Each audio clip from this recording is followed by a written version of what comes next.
Euh, Comme nous avons dit au début, ça va être une première aujourd'hui.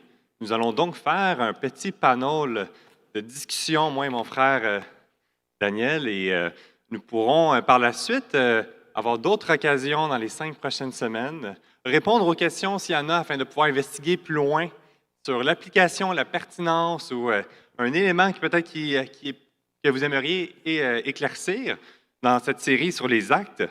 Et ça nous fera plaisir de pouvoir en parler par la suite. Est-ce qu'en arrière, tout est bon? Super. Alors, on se lance. Merci, Dan, pour cette introduction. Hein. Tu as cassé la glace dans cette série, dans le livre des Actes, et de réfléchir à sa place que ça a. Il y a donc encore des éléments, des applications pratiques, concrètes. Ce n'était pas pour cette réalité d'Église primitive, mais on a encore notre responsabilité, avec obéissance, à servir le Seigneur dans ces différents contextes. Alors, je te laisse ouvrir la balle. Merci. Est-ce que ce micro, ça fonctionne toujours? OK, merci. Donc, oui, donc l'idée de ces temps d'entrevue, c'est de mettre à lumière comment vivre l'Évangile, comment être les témoins ici au Québec et dans le monde entier. Donc, ces entrevues aussi montrent que la formation des ouvriers, ce n'est pas juste pour remplir les besoins de l'Église Emmanuel, mais aussi de viser les besoins dans notre belle province aussi. Hein? Donc, c'est ça. Il y a des gens qui disent que notre Jérusalem, c'est Montréal, notre Judée, c'est notre région, notre Samarie, c'est peut-être le Canada et puis aux extrémités de la terre. Donc aujourd'hui, on va juste faire une entrevue avec notre cher frère Benoît pour comprendre un peu plus comment vivre la vie d'un témoin par la puissance du Saint-Esprit. Donc, Benoît, est-ce que tu peux partager avec nous la réalité des régions au Québec? Oui, alors, vous savez, comme on l'a annoncé il y a quelques semaines déjà, le processus que nous avons entamé avec le conseil, avec Nicolas, dans cette recherche de voir comment le Seigneur veut nous utiliser, et un fardeau s'est développé. On l'a communiqué la semaine dernière, il y a 2 semaines aussi. Et un peu la question, pourquoi les régions?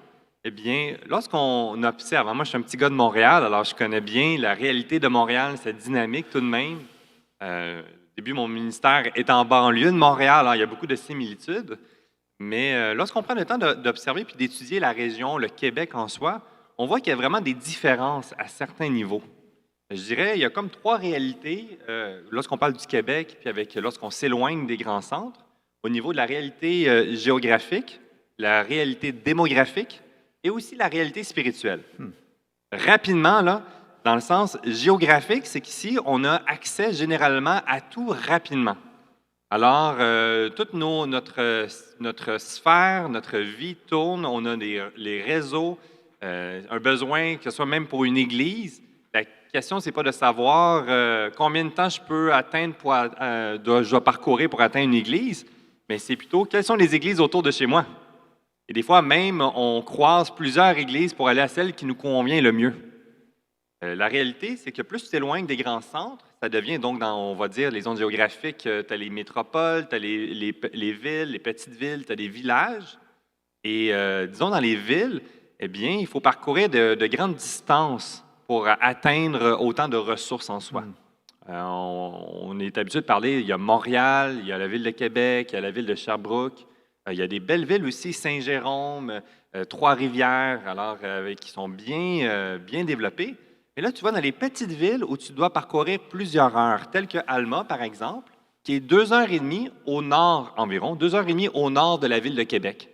Pour parcourir, il faut traverser une forêt dans ce parc qui est dangereux l'hiver avec les intempéries ou quoi que ce soit. Quand on est allé visiter en novembre, eh bien, il y avait eu de la neige la veille et il y avait des gros camions qui ont eu des face-à-face.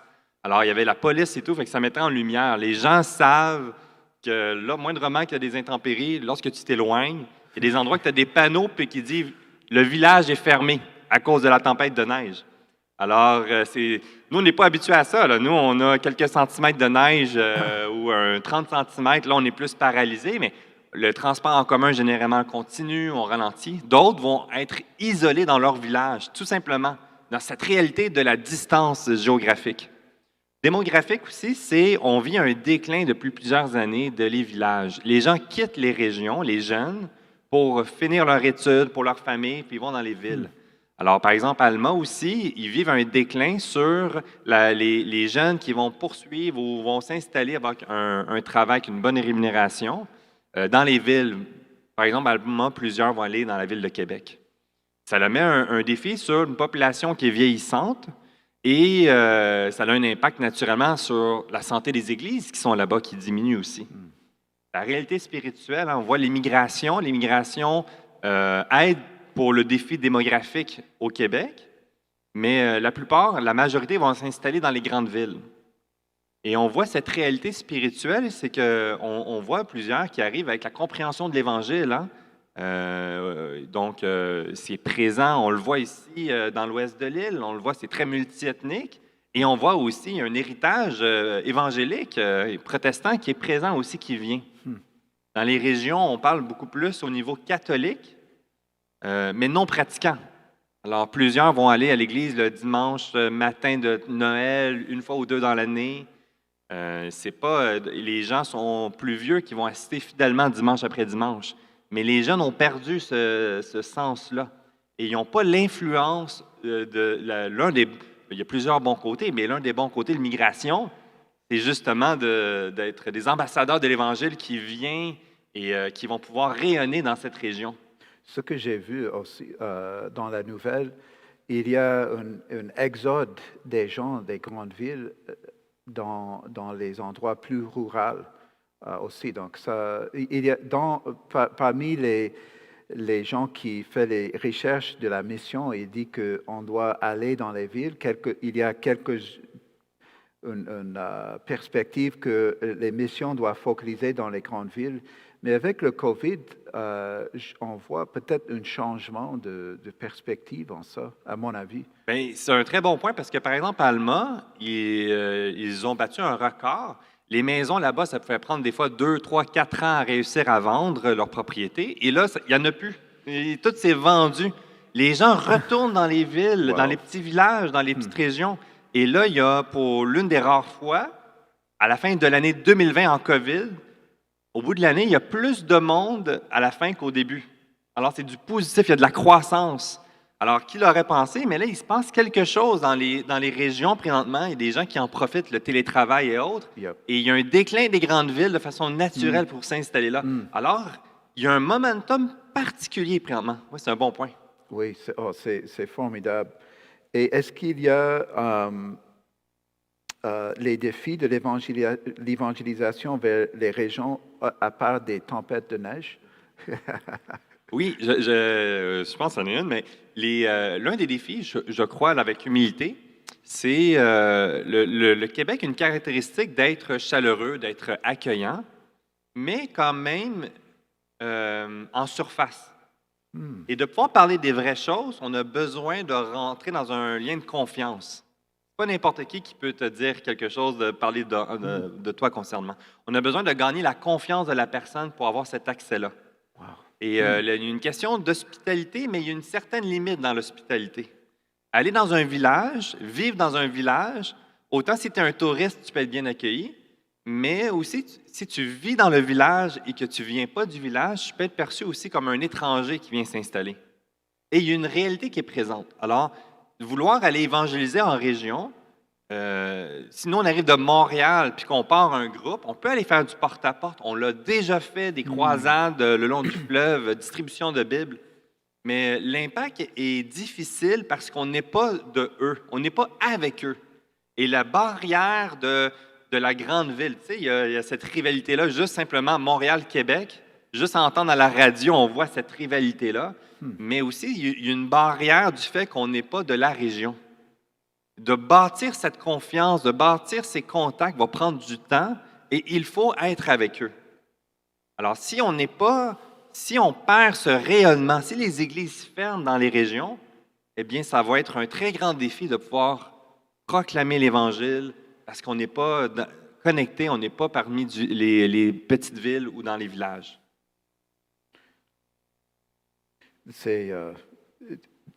J'ai appris ça au Sénégal aussi, de l'importance de vivre avec les gens. Donc, ça communique toujours et c'est important. C'est pas juste les porte à porte. Quelqu'un m'a dit que les discussions les plus importantes sont autour de tables à manger dans la culture québécoise. Donc, c'est... Il faut marcher, il faut se garder en forme aussi, c'est important. Oui. Donc, comment le fardeau pour les régions s'est développé dans votre cœur depuis les 2 dernières années, Benoît? Et ça, c'est un processus. C'est intéressant la façon que le Seigneur travaille, mais en réalité, on attend toujours, on en parle, on est une pépinière d'ouvriers, on a à cœur la mission, puis on attend les projets missionnaires. Vous savez, on a soutenu pendant plusieurs années, on soutient encore l'Église de Rivière-du-Loup. Il y avait notre frère Hugo Étier qui était sur place. Maintenant, il est rendu à Montréal. Mais dans cette réalité, c'est qu'il n'y a plus d'ouvriers à l'Église de Rivière-du-Loup. Et quand je suis allé prendre mes vacances sur le bas du fleuve, eh bien, on passe toujours par Rivière-du-Loup, puis ça pesait sur mon cœur une tristesse de dire il y a un besoin qui est là. Dans les dernières nouvelles, il y a une autre église, petite église à Rivière-du-Loup, qui ferme présentement. Oh. Alors, ils sont en train de se poser la question si les membres vont se rattacher à l'église de Rivière-du-Loup ou autre. Mais la réalité, c'est que les petites églises sur le long du fleuve sont en train de fermer une après l'autre. Les gens vendent leurs bâtiments pour s'installer dans les maisons parce qu'ils n'ont plus la capacité, ils n'ont plus les ressources et le rayonnement diminue progressivement. On a fermé notre église à Rimouski, qui est une autre grande ville quand même, là, le long du fleuve. Et on voit encore une église qui ferme, eh bien, on réduit le rayonnement de l'Évangile dans ces secteurs-là. Et il y avait une préoccupation, puis là, ça devient un fardeau de plus en plus grandissant. De dire, Seigneur, comment tu veux nous utiliser? Mais c'est sûr qu'on ne peut pas rayonner de Montréal dans des zones aussi loin qui sont à 4 heures, 6 heures, 8 heures de route. Alors, comment que tu veux nous utiliser, nous qui sommes à Montréal, pour ces besoins qui sont présents à l'extérieur? J'ai appris dans l'association, ils ont dit récemment qu'il y a un manque dans la relève, dans la formation des ouvriers. Donc, il y a vraiment un manquement des ouvriers au Québec. Donc, le fait que nous, comme Emmanuel, on vise les églises dans les régions, ça... Je pense que c'est le Saint-Esprit qui fait ça dans nos cœurs. Est-ce qu'il y a une raison pour laquelle tu penses particulièrement à Alma? C'est une bonne question parce que dans le début du processus, donc, ma préoccupation, c'était le bas du fleuve parce que j'entendais les églises qui fermaient. Je n'étais même pas certain de savoir c'était où Alma la première fois que j'en ai entendu parler. Confidence, là. Et puis, ce qui a été vraiment...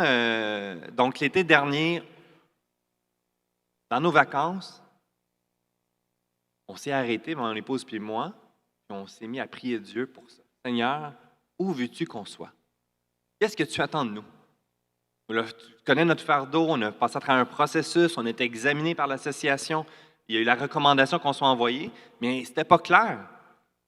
Puis, je crois que c'est comme une semaine après, durant les vacances, on reçoit un appel. Puis on ne répond jamais. Je ne réponds jamais pour les appels de ministère, mais là, je parle avec Nicolas, là, je reçois un appel après, puis une personne, un des responsables de la région, voulait proposer notre nom à l'Église d'Alma pour considérer notre famille. Je dis, c'est à la volonté du Seigneur. Ben oui, certainement. Puis après ça, je suis allé sur Internet pour voir c'est où exactement Alma, puis comprendre la région. Mais je pense que ça a démarré par, on a demandé à Seigneur, Seigneur Dieu, où est-ce que tu veux qu'on soit? Et ça l'a démarré le tout. Incroyable. Donc, c'est juste de prier le Seigneur. Tu as eu un cœur pour une région. Et tu as prié le Seigneur et il a répondu. Vraiment, de vivre au cœur de la volonté de Dieu pour chacun de nous, c'est la joie. parce qu'on voit qu'il répond à nos prières des façons remarquables. Donc, c'est vraiment la vie la plus joyeuse, c'est d'être au service du Seigneur. Donc, je vous invite à réfléchir comment vivre la mission aussi. Mais comment est-ce qu'on peut prier pour toi et Catherine Ah, ça, c'est une et bonne question. vos belles enfants? C'est quand ça a démarré, lorsqu'on s'est mis à prier pour demander au Seigneur où est-ce qu'il voulait, mais dans mon plan à moi, c'était, Seigneur Dieu, après le COVID, quand que tout va être stable, que l'Église va être stable dans 2, 3 ans, dans ce processus-là, il y avait- mais finalement, puis dans ma tête, c'était pas dans cette région-là, mais dans le temps de Dieu, hein, il va disposer, puis ça nous met à dépendre de lui. Il y a beaucoup d'inconnus. Puis ça m'a fait du bien, moi, parce que ça l'a mis en lumière mon manque de foi dans des aspects que j'essaie de contrôler. Et là, je ne peux pas. Je dois y remettre ça. Alors, j'avance par obéissance. C'est vraiment parce que je vis dans des aspects, une forme d'insécurité aussi, parce que j'aimerais ça savoir où est-ce que mon pas va atterrir en avant, puis je ne le sais pas. Et on avance dans l'inconnu. Alors, aujourd'hui, l'Église d'Alma se réunit pour voter notre famille. Alors, on va le savoir aujourd'hui, tout simplement. Alors, prions, si vous pouvez prier, que le Seigneur démontre clairement sa volonté à travers le vote d'aujourd'hui. Ensuite, naturellement, hein, il y a une préoccupation pour la région, il y a un fardeau qui est là, il y a des défis qui sont présents. En période de COVID, en période... j'ai même pas rencontré l'Église parce que j'ai rencontré une partie de l'Église, mais pas le reste ensemble. Fait que que le Seigneur puisse me donner la sagesse et que je puisse m'abandonner entièrement dans ses mains, dans ce processus que si le vote le permet, pour cette préparation pour aller servir dans une région que je ne connais pas nécessairement, mais aussi dans tout ce processus ici que c'est la famille, hein, l'Église qu'on quitte, puis il y a une joie, une excitation de voir comment le Seigneur va nous utiliser, mais aussi un déchirement puis une tristesse de quitter la famille, l'Église Emmanuel. Alors, de comment bien faire une transition, comment... c'est pas un adieu, mais c'est un à bientôt. Et ça pèse sur mon cœur. Parce qu'on n'apprend pas ça dans les séminaires. Il y a toujours une façon de mieux le faire. Et que le Seigneur puisse nous donner le discernement et un amour réciproque dans cette transition en période de COVID. Et pour moi, vraiment un défi. Est-ce qu'il y a d'autres choses? Mais est-ce que j'ai demandé toutes les questions que j'avais en tête, mais est-ce qu'il y a d'autres choses que tu veux partager? Je pense que ça fait le tour. Il y a certainement ce désir que, tu l'as bien dit, que chacun d'entre nous puissions être à l'écoute de comment le Seigneur veut nous utiliser. Et pour ça, c'est de reconnaître notre petitesse, puis on avance par obéissance. Et il y a un très grand besoin spirituel dans l'ouest de l'île, c'est évident. Quand je suis allé parler à Alma, je ne pensais pas parce qu'on a à cœur d'aller servir Alma qu'il n'y a pas de défi spirituel à Montréal. Il y en a un, mais il est différent. Et que nous puissions être fidèles dans notre contexte missionnaire. Puis merci pour ta prédication. Puis j'espère vraiment que ça puisse être chacun d'entre nous de considérer, Seigneur, est-ce que tu m'appelles à te servir? Peut-être en outre-mer, comme tu l'as dit, peut-être en région, peut-être à Montréal, mais premièrement, je pense qu'on est tous appelés à être formés, à se préparer. Et si ce n'est pas clair, ce n'est pas grave, ça appartient à Dieu. Mais que nous puissions nous préparer pour le servir dans l'endroit où il veut nous envoyer. Que ce soit peut-être ici, mais peut-être ailleurs aussi. Alors, ça peut être une exhortation pour chacun d'entre nous, de considérer à se préparer pour la façon que le Seigneur veut nous utiliser dans les années à venir. Est-ce que je peux prier pour toi et ta famille? Et on va prier pour Benoît et sa famille et pour le vote qui aura lieu peut-être bientôt. Je n'ai pas l'heure exacte, donc avant minuit, certainement. Donc, Avant 8 heures, le couvre-feu. On prie le Seigneur pour sa direction et avec confiance qu'il est engagé avec cette décision. OK? Prions. Seigneur, merci pour ce temps dans ta parole, dans la louange et maintenant dans une discussion avec Benoît, Pasteur Benoît. Donc, Seigneur, assis à la droite du Père, merci pour le commandement d'être les témoins, Seigneur, le privilège de vivre la mission, le privilège d'être en communion avec toi par ton esprit et pour la puissance que ton esprit nous donne. Seigneur, merci pour Pasteur Benoît et Catherine. Merci pour Mathias, Alexis et Timothée et Lily. Merci pour cette famille importante, pour ma famille et pour la famille de l'Église Emmanuel. Merci pour comment cette famille est une bénédiction à chacun de nous, Seigneur, et pour les années que Ben et Catherine ont mis dans la vie de l'Église ici avec leurs enfants. Seigneur, nous te cherchons pour ta main de diriger avec clarté. Seigneur, pour le vote d'être une décision qui vient de ta main. Seigneur, merci pour la santé spirituelle de notre assemblée, l'Église baptiste Emmanuel, pour Nick et les anciens, les diacres et les gens spirituellement doués dans notre assemblée. On pense à les églises dans le besoin dans la région. Donc, on pense à l'église Alma, par exemple, Seigneur, soit avec cette église, soit avec Benoît et Catherine et leurs enfants dans ce temps de transition, de questionnement, mais qu'ils vivent avec la confiance que tu diriges toutes choses, que le stress n'a jamais place dans ton façon d'organiser nos vies, Seigneur. Donc, sois avec Ben et Catherine dans ce temps de décision et avec leurs enfants. Donne la sagesse. Et nous te rendons grâce, Seigneur, en ton nom. Amen. Merci, Ben. Merci, Dan. C'est très agréable. Alors, que le Seigneur vous accompagne, vous bénisse en ce beau dimanche d'adoration et à la semaine prochaine. Bonne semaine.